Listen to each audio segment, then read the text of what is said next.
We talked about what the AFL-CIO does. We talked about what central labor councils do. We talked about what international unions do and what the districts at the international unions do. We haven't spent a whole lot of time on what the local union does. So, and that's probably the most important thing, because that's most people's, the most that people see out of their union, they see at the local level. They know their local president. They know their stewards. They know their business agents, or whatever it is, or whatever the trade unions call those folks. They know the people that are on their collective bargaining committee, and they know their coworkers that are in the local union with them. So what does a local union do day to day to improve the lives of its members? Yeah, and in hindsight, we probably should have started this with the locals and went up, because it seems like maybe that makes more sense. I guess whenever we originally laid these notes out, I'll take the blame for that. I started at the top and worked our way down because of the way the pyramid works. Right. But yeah, at the end of the day, the local lodges, those are the folks that have come together as a group, as a unit, as what we generally refer to as a bargaining unit, because they bargain together for better wages, better benefits, safer working conditions. So yeah, when we organize, that would be the place that we organize. Let's take, for example, a small, let's not do that. Let's just say a local could be one certain business. And when all of those workers are tired of maybe some being forced to work on the weekend, or maybe being forced to stay 2 hours over every day, and they decide they want to form a union, they vote democratically, as we talked about before. They may join a solidarity union as well, where they're not federally recognized, where they just say, you know what, we're fed up with it. We want to all join up with the IWW, and they just start becoming members right off the bat, and they are able to work that social networking between themselves. But so it depends on what type of union you want to form, but at the end of the day, they're all basically the same. They're all fighting for better working conditions in that one small area. And the local union is going to have generally a more of a hierarchical sense, kind of like not unlike the U.S. government, where you have a president that's elected. You'll have some representatives that are elected. The biggest thing is everyone is brought out of that bargaining unit. So your buddy, everybody may think he's a great leader. He may be the person that you elect to be president. You'll have bargaining committees.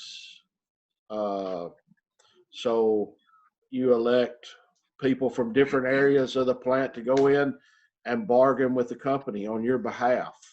Once again, it's democratically elected.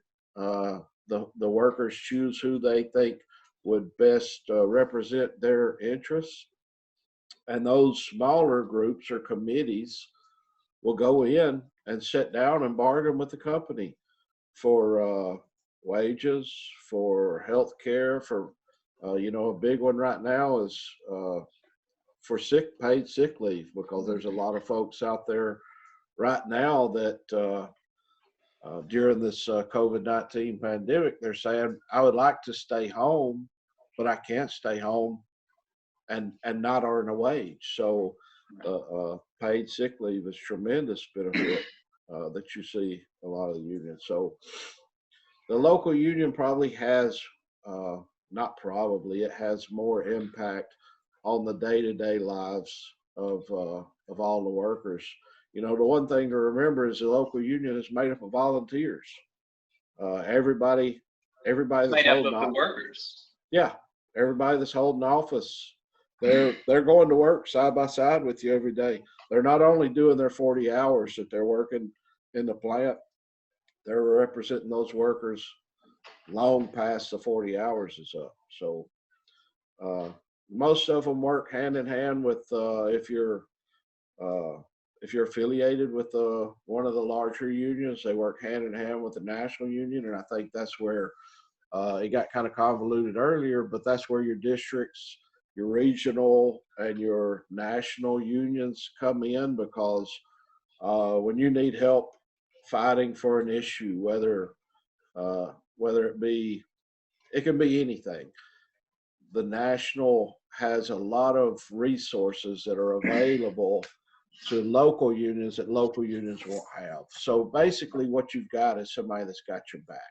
Somebody that's going to say, you pick up the phone and you call and say, we are really having a problem with the air quality in this machining area because it's spitting up all kinds of this coolant. It's atomizing it in the air, and we're breathing it, and everybody's coming down with respiratory conditions. Of course, a local, you can think of, there's 40, 50, maybe 200 or 300 people even in that area. They don't have the money to pool together and bring in somebody to test the air quality for this type of thing. But you pick up the phone and call the international or your national, they're like, we'll have somebody down there tomorrow.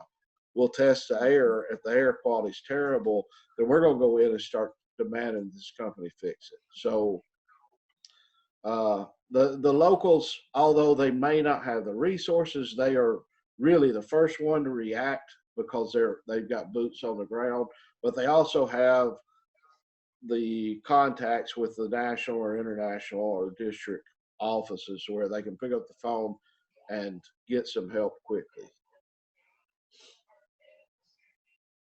Yeah, that definitely, that's a lot, that's a lot, but that's what a union does. A union works for its members. A union is its members.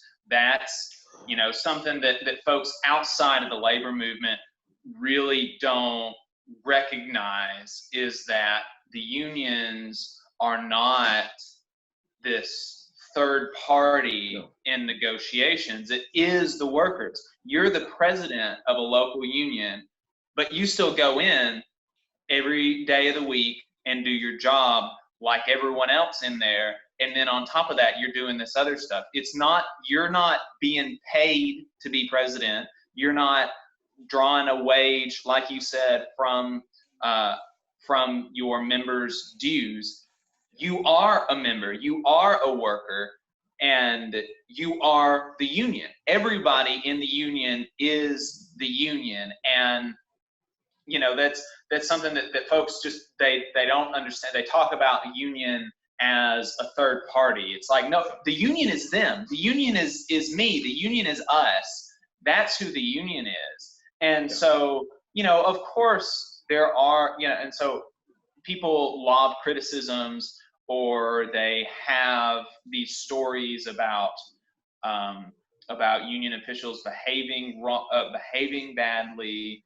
And the union is the members, and the members are human. So unions are human institutions, and so of course there are going to be flaws in unions. There are going to be flawed iterations of the same union, because unions are just made up of people.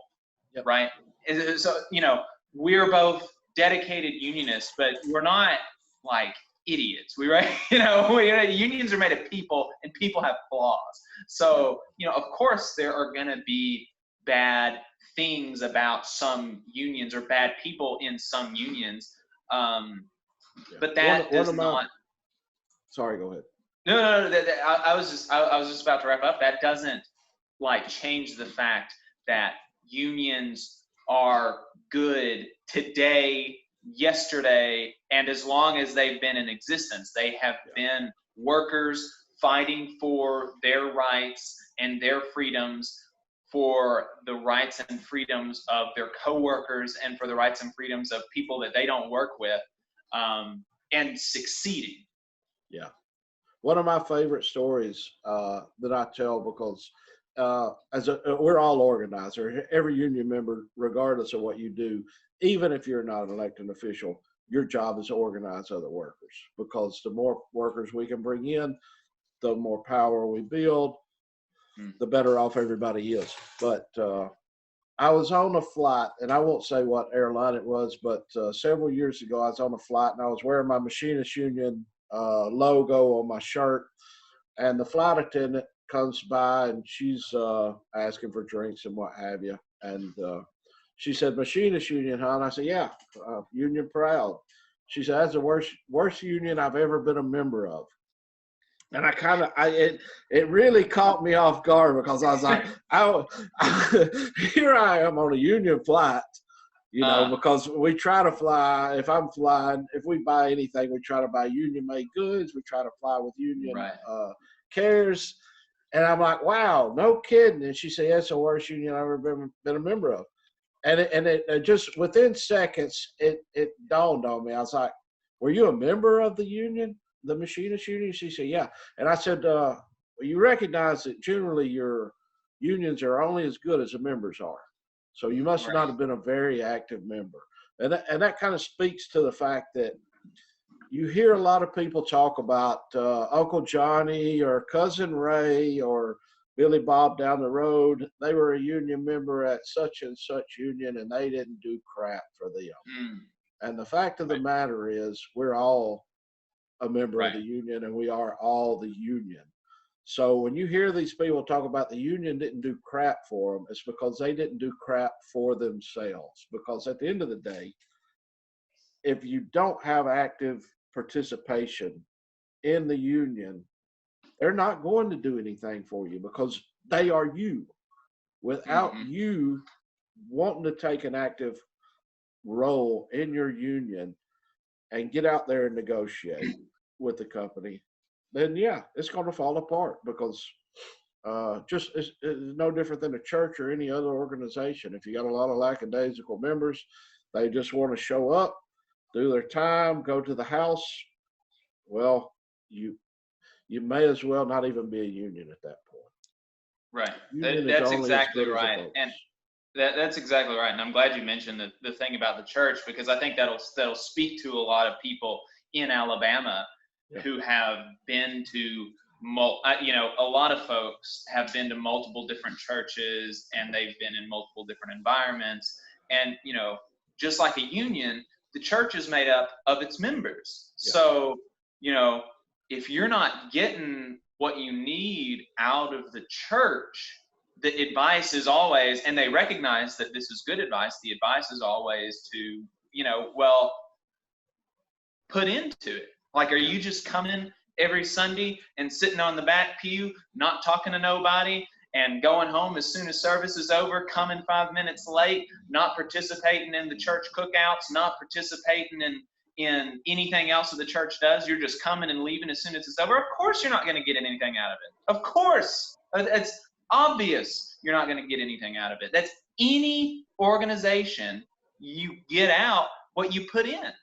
So if you go, if you're in a church and you go 15 minutes before church starts, shake hands with the preacher, shake hands with the person you're sitting next to and talk to them, get to know who they are. You go to the next cookout they have, and you start, you're going to start feeling more fulfilled. You're going to start feeling more like you're a part. You're going to start feeling more like you're their family. And that's the way it is with the union as well. And not only are you going to feel like, not only are you going to feel like more like you're a part, you're also going to fill that role for the next person that's coming in. Right. That same person that was sitting in your seat 6 months ago or 6 months from now, you will be that bridge to get those people involved. Because at the end of the day, if somebody's not doing it, nobody's going to do it. Right. That's exactly right. There. Somebody's got to do the work, and may as well be you. So, You just watched a clip from the Valley Labor Report. We're in North Alabama talking about the news for workers, by workers. We're going to be on the radio on 92.5 FM, 770 AM in the Huntsville, Decatur, Athens listening area on Saturdays from 9:30 to 11 AM beginning in May. We believe that this is a really good opportunity to put new ideas in front of a conservative talk show audience. This is an audience that has never so much as heard the word union in a positive light.